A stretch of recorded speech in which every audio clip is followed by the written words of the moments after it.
கிராம்பு இப்போ சொல் வெங்காயம் போட்டு இது இஞ்சி பூண்டு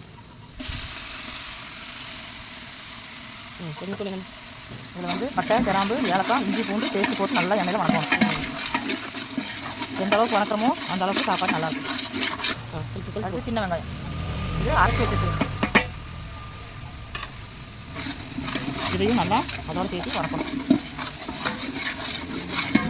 மல்லி புதினா நிறைய பேர் அது வாசம் வரும் கடைசியாக போடணும்னு சொல்லுவாங்க. ஆனால் எண்ணெயில் வணக்கினாதான் மனம்.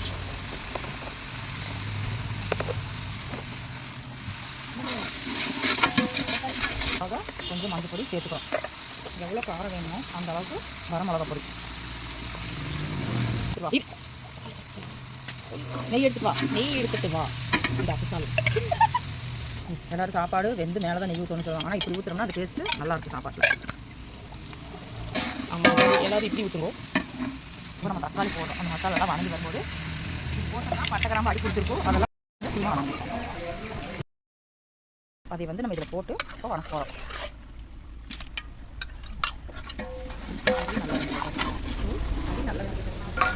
அது நான் சீக்கிரம் வந்து சொல்லு.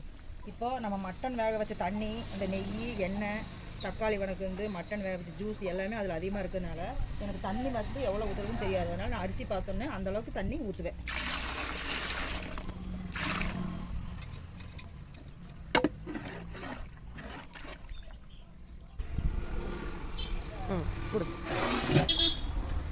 போட்டு வச்சுக்கிறோம். இது வந்து ஒரு 10 நிமிஷம் ஊறினா போதும். அதை கழுவி நம்ம வடிகட்டி வச்சுக்கணும். அந்த அரிசி வந்து சாப்பாட்டுக்கு போடும்போது தண்ணி இல்லாமல் வரன்னு இருக்கணும். அப்போ தான் சாப்பாடு வந்து உதிரியாக இருக்கும்.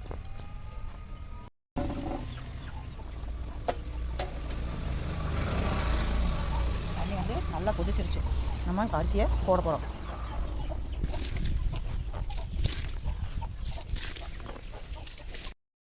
இப்போ தம் போட போகிற பாப்பா அரிசி அரை வேக்காடு வந்துருச்சு. நம்ம இந்த பாத்திரத்தோட சூட்லேயும் மேலே போகிற நெருப்புலையும் தான் இந்த அரிசி நீ சாப்பாடு ஆகும்.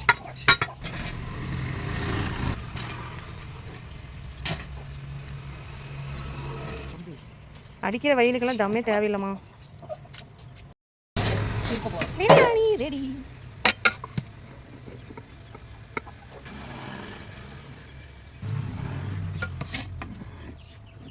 அவங்களும் ஒன்றாதவங்க